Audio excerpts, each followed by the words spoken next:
نان نفقے میں آپسی رضامندی سے کوئی رقم متعین کر لینا چاہیے۔ چنانچہ اگر زوجین آپسی رضامندی سے نفقے کے طور پر کوئی رقم یکمشت یا آپس میں کوئی رقم کو طے کر لی جائے یا کوئی شے مقرر کر لے تو اس میں بھی شرعاً کوئی حرج نہیں ہے، اور آئندہ اس میں رضامندی سے کمی بیشی بھی ہو سکتی ہے، جیسی ضرورت ہو آپس میں میاں بیوی رضامندی سے اس کو کمی بیشی کے ساتھ پورا کر لے تو اس کی گنجائش ہے۔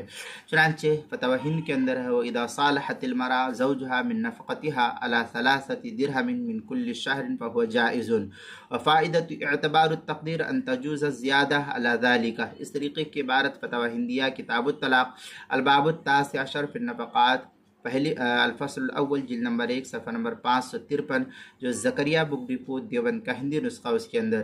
البحر الرائق کتاب الطلاق باب النفقہ جلد نمبر 4 صفحہ نمبر 188، جو زکریا جو کراچی کا چھپا ہوا نسخہ اس کے اندر۔